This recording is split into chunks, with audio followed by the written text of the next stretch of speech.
Here we towards the spirituality of transformational leadership. So it's a leadership that's in the service of transformation. It's a kind of leadership that's specific, but it's the one I believe that we need mostly today in a particular way. Sorry, somebody's trying to reach me. I'm going to turn off my phone.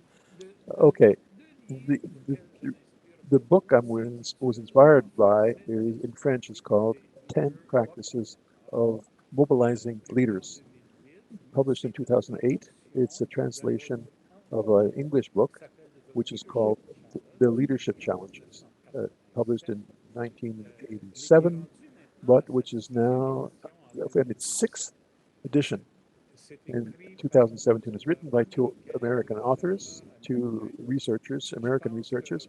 I think that you'll have difficulty to find a French version of this. If you go on the websites, it's completely used. It's hard to find a French text. But in English, you can find much information on this if you go on the website leadershipchallenge.com.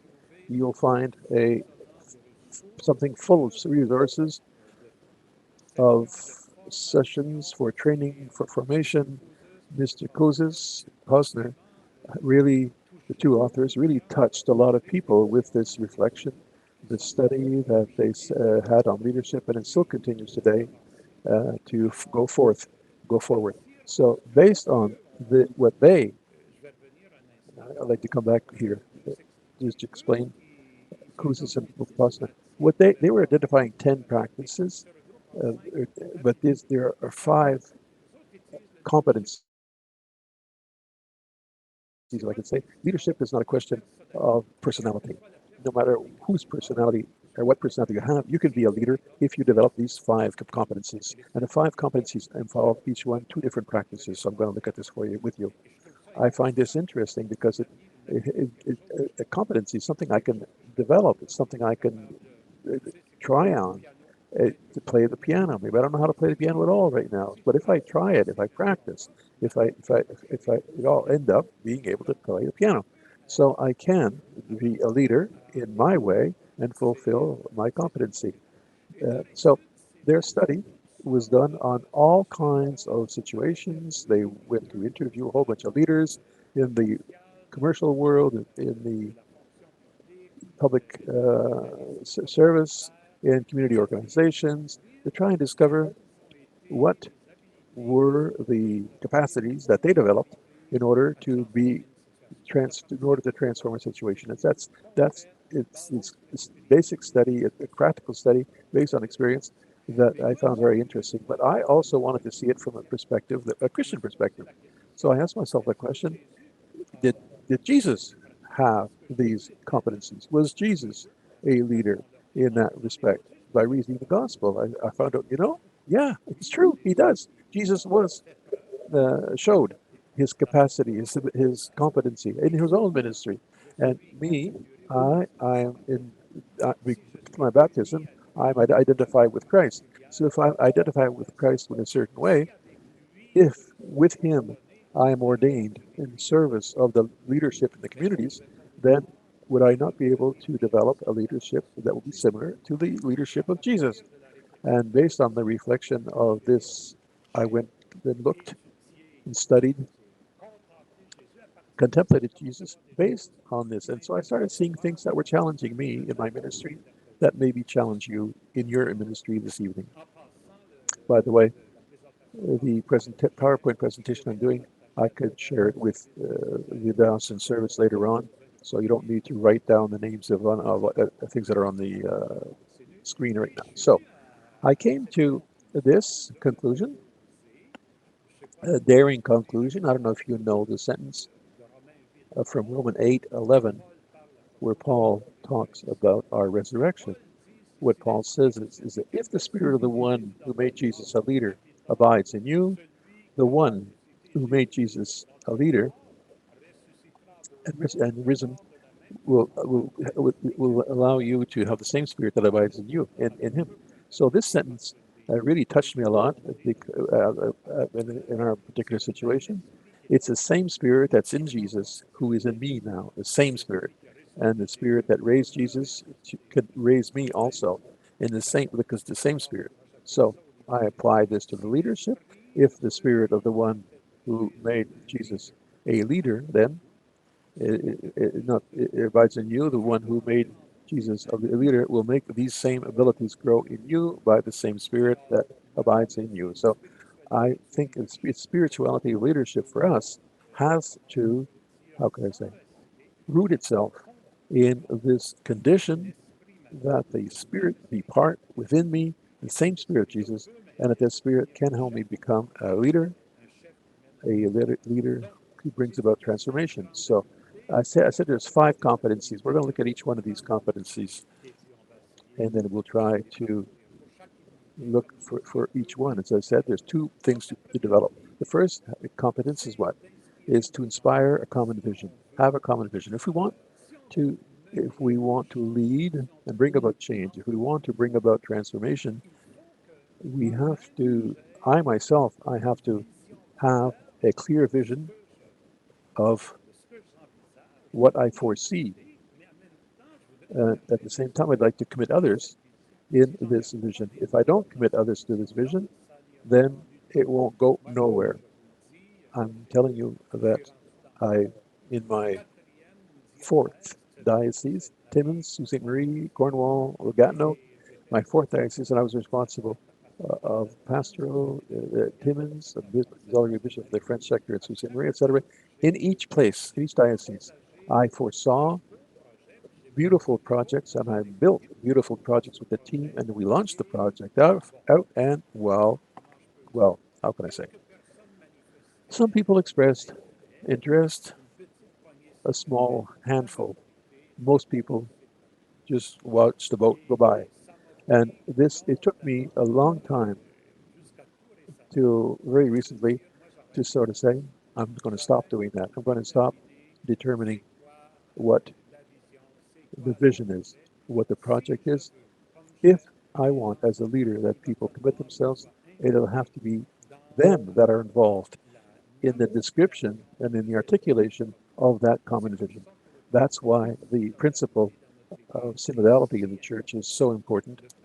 The Pope has declared that the next synod of the bishops will be deal only on the theme of synodality, the idea that it's together, by discerning together, that we can see what we can commit ourselves to. A leader is not the one who doesn't have any vision. No, he has a vision, but he sees that that vision has to be shared by others, and by committing the others, they'll indicate what they think. And so let us look at Jesus. Jesus has a vision. His vision is called the kingdom, and I could talk to you on this about 3 hours on the kingdom, just to explain what the kingdom is all about. But for Jesus, it's the heart of his message. We saw this in the Gospel of Mark. Jesus starts his preaching, the times are fulfilled, the reign of God or the kingdom of God is among us. Convert and repent and believe. St. Paul's defines the kingdom. The kingdom is justice, peace, and joy in the Holy Spirit. So Jesus proclaims the kingdom. He doesn't just proclaim the kingdom, he teaches his disciples. He helps them to discover what the kingdom is all about and what it could mean for them. He helps them to enter into the mystery of the kingdom through the parables, for example. All the parables are descriptions of the reign of God, and I love to go and, if you want to study this, you're going to meditate on this, go and read the speech of the goodbye speech in the Gospel, chapter 14 to 17, where Jesus leaves his disciples, where he talks, instructs his disciples before dying. He is then inspiring his a common vision. It's that common vision that should animate us. If we want to be a transformational leader, we have to start with that. So, how concretely? What kind of vision inspires me? Am I in a mode where the important thing is that I entertain what exists, that I'm a maintenance person, that things can extend themselves when I die? Or am I in a transformational model? Is my vision that of a church that's centered on itself, of its for survival? What is that vision that of one of transformation in the service of the world? And I have to tell you right now that if we want to be faithful to the vision of Jesus, I have the impression that it's the second vision, or that we need the second option, of the church often on the road, because Jesus wants to transform the situation and gather his disciples so that they go and transform this world. Et l'Église, elle existe pour cette mission-là au cœur du monde. Moi, c'est ma conviction. So the church exists for that reason, for that church. But how do I share this vision? What place of sharing and a place of reflection do I allow myself to get into to provide in my parish? Where do I sit to go and share on the mission, to think and reflect on the mission with other people? And what strategy, teaching strategy, am I going to propose to myself so that more and more people would say, hey, this is the vision. This is something that's life-giving for me, and I'm ready to get on board. I want to commit myself to this. So that would be the first thing that we have to develop. We have to inspire a common vision around us. The second skill, model the way. We want to transform values and virtues. I'm going to say that's what's written in the French there. And so, oftentimes we'll talk about gospel values. And we're right. We're right. The values are very important. Human values, gospel values are essential. A value is something that we say is important for us. You see, it shows we say it is important, but the problem is that we can say something is a value, but our life doesn't correspond to what we say.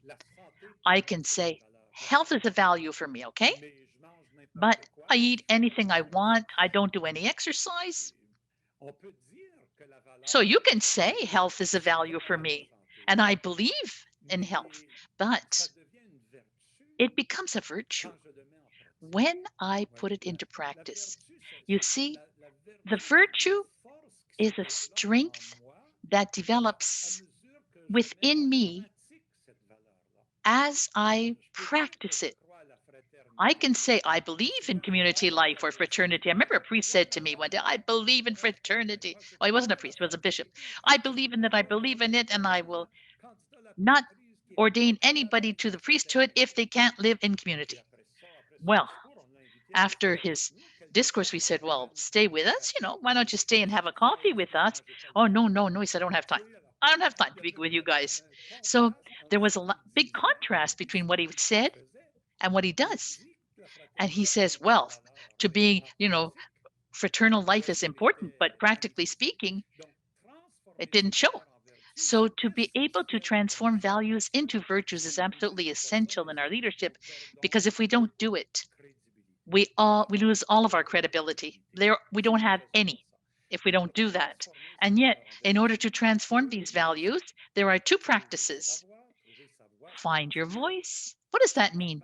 That means to be able to articulate, to be able to say, to be able to name these values, and then put them into action. Be an example.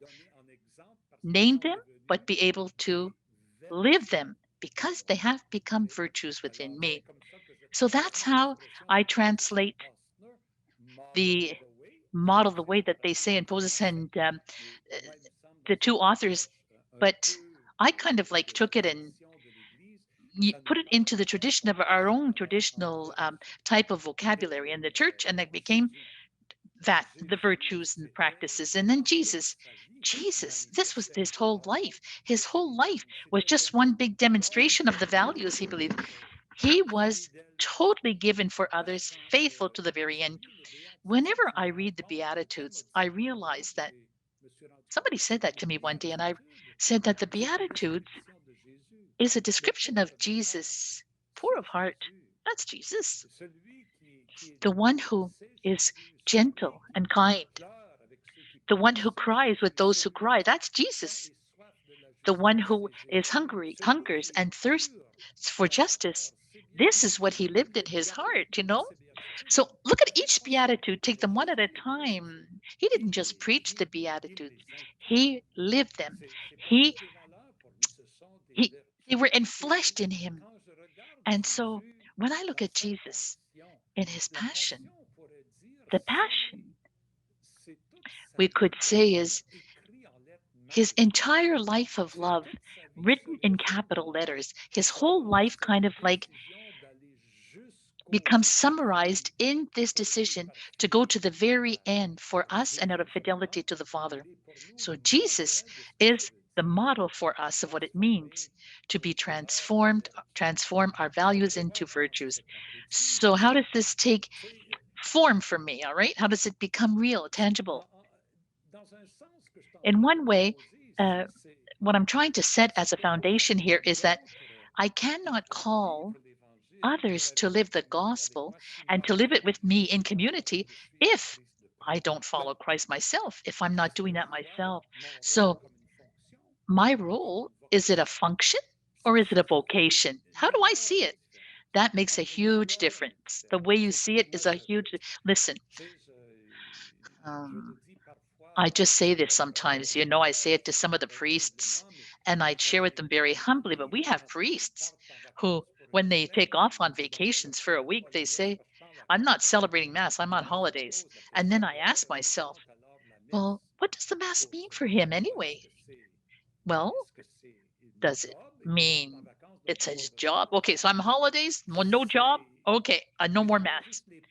But it's not just the priest, right? I'm talking about the priest, but it's the same thing for those who are doing pastoral ministry in the church, the deacons, each one of us has to ask the question, my commitment in the church, is it founded in a vocation?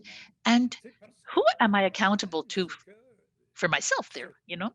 Because the problem, especially for those of us who are celibates, and I'm addressing myself to the priests, especially here, uh, I'm like, I'm not accountable to anybody, right? If at least I'm married, I have to at least be accountable to a wife. I can say something ugly if I'm married. My mother. I was thinking of my mother and father in their relationship. If my father said anything stupid, hey, my mother would come after him and say, did you say that? Did you know what you said there in front of the children? And then my father would say, oh my gosh, no, I didn't realize it. So we're celibates. We don't have anybody to tell us and call us to be accountable. Is there a group that I can share with? Am I asking for feedback from others? Not just to get compliments from them, but to be able to know how to live these values. And how can I be authentic? How can I be truly a holistic, integral person? You know, if I'm always in the process of preaching, oh, you have to give yourself for the good of others and commit yourself to help others, and that I myself don't have any place to commit, yeah, at least one little commitment, something that I do for others, maybe outside of the church setting. And with whom? Whom am I journeying? Who's helping me? Who's walking with me, beside me here on my journey? That's part of this transformational leadership, of the spirituality of transformational leadership, because if we don't live our responsibility, our relationship with Christ in a very intense fashion, and if our values don't become virtues, forget it. We lose all of our credibility, and no change will come about because of our presence there. The third skill has to do with challenging the process, the status quo. Well, listen, there's two things here. Seek ways, my own status quo, okay?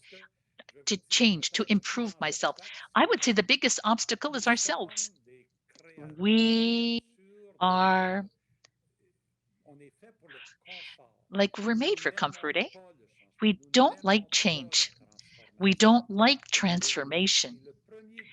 And the first big challenges for the transformational leadership is to be transformed ourselves, eh? To learn how to grow, change, improve. I remember once I was at a workshop on the theory of change. And one of the women, the woman who was the leader, she began by saying, you know what? Do you know what?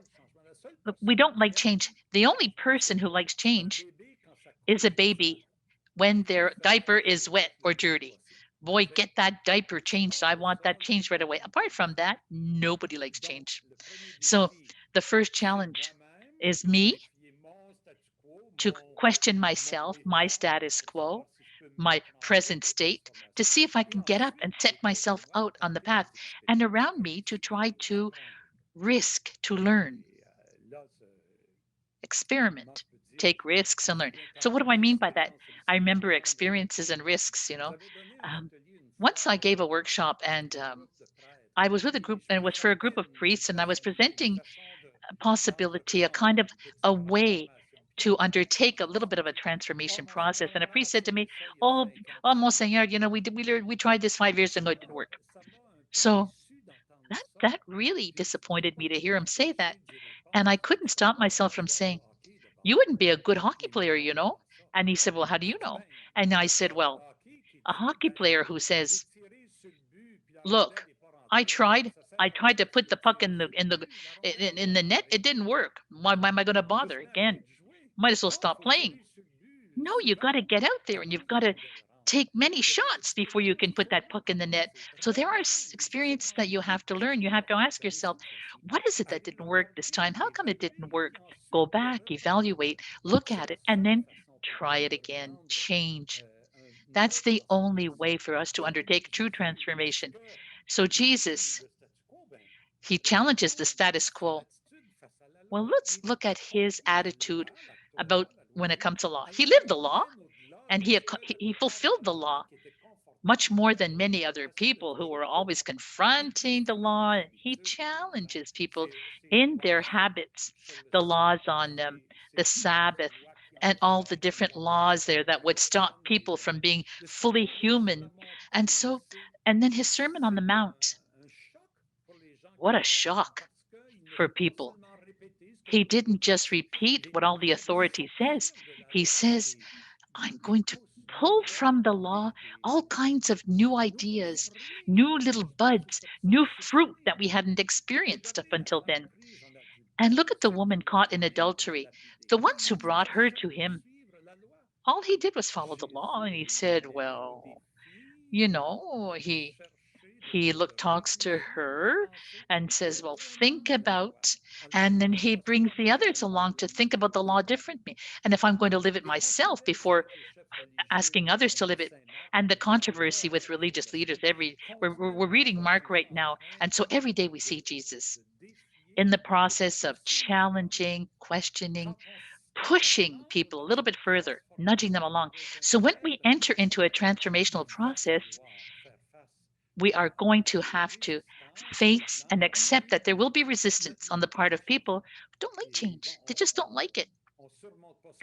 And you don't overcome that by trying to put them down.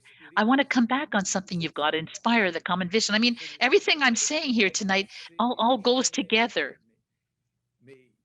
There is a way of life, but we cannot come to live a transformation if we are not ready to ask the real questions. So how do I discern what I have to change? How do I have to live in my parish? And because if we put ourselves within this process of transformation, we're going to have to change things. We're going to have to let things go. Things I always did, stop doing them. We're doing them differently. And people are so, but we always did it that way. We never changed. I mean, how many times do I hear people repeat that? Yeah, but the problem is that right now in the situation we find ourselves in, it's not bearing fruit. It's not good. You have to find new ways, discover new pathways. Am I anchored in an inert tradition, stuck, or am I open to creativity? And how can I overcome fatigue, inertia, anxiety? Not everybody else, always thinking of everybody, but about my fatigue, my anxiety, my inertia. How do I handle that? And How can I become informed and formed on the renewal of the church? So what resources do I give myself? What time do I want to give to this? Hey, if you want to take a few hours and read, okay, that's good. But that's exactly, you've taken a few hours to come tonight. So you're in the process of putting into practice one of the things that will help you to become a transformational leader. But you're going to have to invest in this, and you're going to have to do that more and more. And the fourth skill, enable others to act. You know, you do that by encouraging, fostering collaboration, and empowering others. In their research, the two authors said that the leader who thinks he or she is going to be able to bring about transformation by him or herself, he's going to wake up and he's going to hit the wall before long. No, if we want to succeed this transformation, you have to work on collaboration and share power. Empower others, share power. Listen, friends, I could give you a whole day on just talking about empowering others. In our church, we don't have a good theology of power. Somebody would have to sit down and really think this out, explore it, because power is always there, a little bit like money. Not money that's evil, but Jesus says it's the love of money that is the source of all evil. And I would say the love of power is the source of many evils in the world and in our church, because power is control. It's want to control. When you bring others into the fray with you, you let go. You don't exercise control, and you give control over to who? The Spirit. I'm thinking here of an example. It might seem silly to you, but I'm thinking of a young priest that I knew, and his first Christmas in the parish. Oh my God, he was so happy to celebrate his first Christmas as the parish priest. And the decorations committee came Christmas Eve and put all of the decorations all over the place, the poinsettias all over the place, and Christmas trees and the whole thing.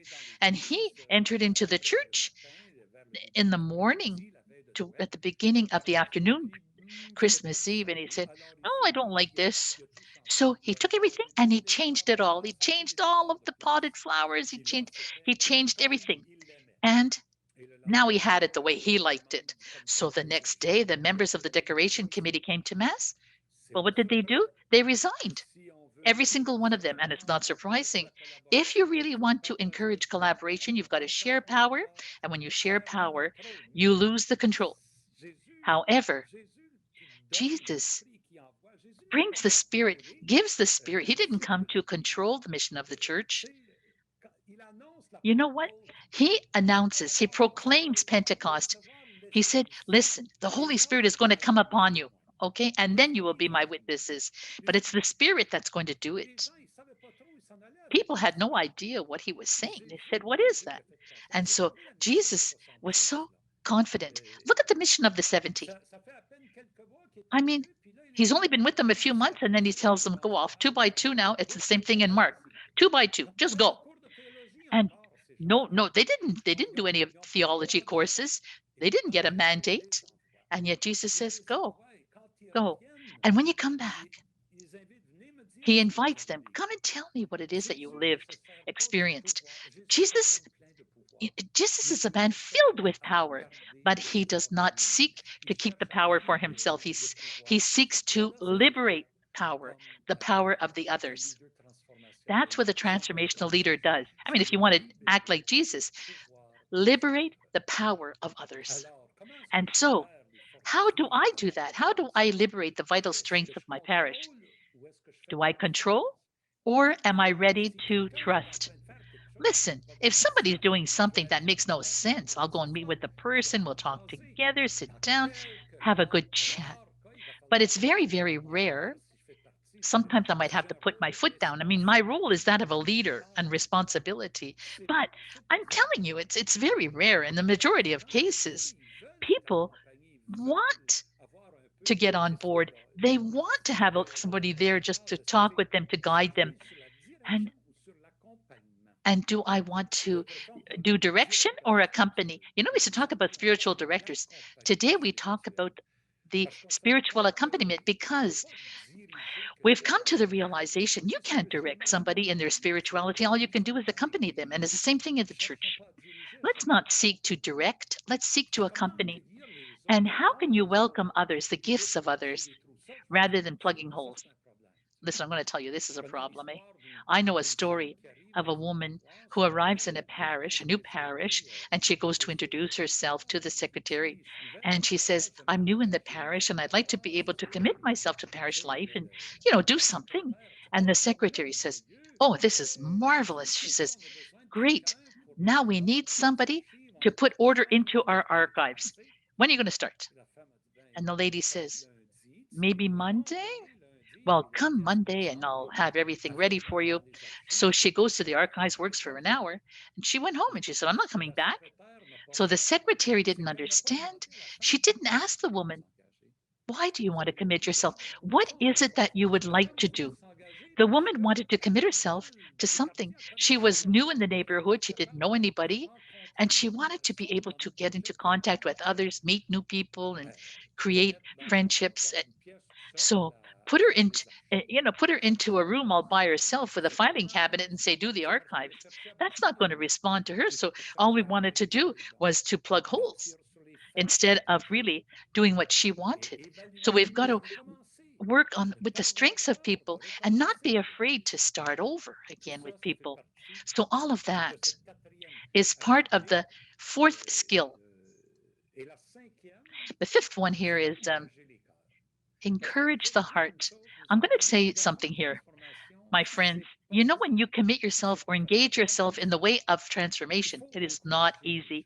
You've got to encourage people. You've got to support them. You've got to recognize and value them and their contribution. And honest to God, in the church, I find we have such trouble doing that, not just in the church.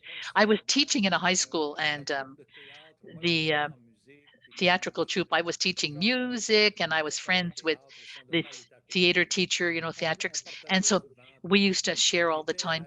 And he entered into kind of like a competition on the provincial level, and they got to the finals and he came back and got back to school, and the troupe won the silver medal. In the corridor on that morning, when he met another one of the teachers, the first one, he says, oh, you lost. I heard you lost. They got the silver medal, for God's sake. Oh, you lost, said the teachers. I mean, that's like throwing cold water on the poor guy. How often do we stop to these with the little tiny faults, and we lose sight of the wonders and the beauty and the greatness and of the contribution to validate people, celebrate people? Another example, and this one is close to me because one of my brothers at one point in time, he had 3 children and they were young, and he was, he was with the Boy Scouts, and so he was a soccer coach, and he at work he had accepted to do kind of like family counseling. So he went and got some training to help the fathers. And when somebody was going through something painful, we used to call him so that the person one of the workers would be able to chat with him and maybe help him along. And his wife was a teacher. She used to get home at night with all of the work that she had to do at home and all her class preparations and everything. So he used to work with the children to help them. So the priest calls him one night, the parish priest. He said, we're thinking of you to be on the parish council. My brother says, well, give me a few days to think about it. So then he called him back and he says, listen, I just don't have time. And the priest was, well, you're not doing anything for your parish. You don't do anything for your parish. My brother, who is living his Christian life in a very conscientious manner, in a very intentional manner, by consecrating himself to the life of his children, to his spouse, and to his workplace. And the parish priest says, oh, you don't contribute to the life of the parish. We do not recognize the contributions. We don't celebrate them. So Kosis and Posner was saying, that's human. But let's look at Jesus now. Let's look at Jesus who heals, who consoles. The disciples of Emmaus, my gosh, they're so depressed, those two, and he talks to them, he gives them hope, they're renewed, he walks with them, he listens to them. The miracles are all situations where he takes the heart and he brings it out of the depths, of its confinement. So the promises, your brother will rise. Do you believe that? The promises is it's his way of bringing people out of their difficulties, bringing them up. He's always trying to help somebody, yeah, to get back on their 2 feet and to be alive, fully alive, and and come to their full potential. I think we have so much to learn from Jesus in that sense. So, how do I heal the wounded hearts? What do I do? What type of listening? What type of compassion? Am I able to give forgiveness?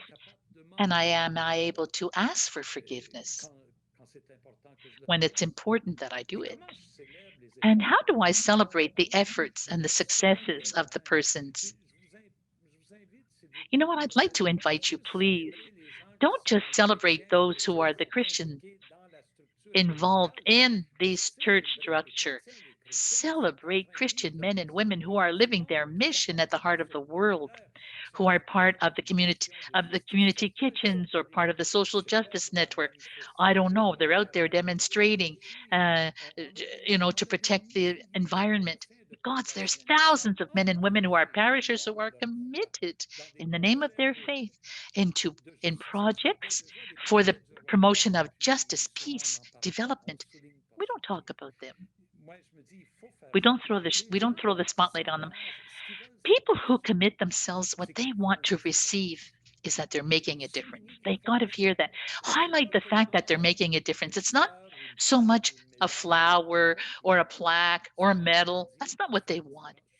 Your presence is making a difference. I'm happy you're with us because you make things different, and to carry people in our prayers. That's so important, Dave, to pray for them. Our prayer should be kind of filled with, needed with the concerns of the people. I'm coming to the end now of my presentation here. I just wanted to say that what I sought to do with you tonight was just to try to share with you some different principles. I'm not giving any homemade recipes at all. I don't know how to do it. I'm just trying to present you with some skills that we are called to develop and some of the practices we are called to put into action. And I believe that by doing that together in the same spirit as Jesus, we will be leaders the way Jesus was a leader.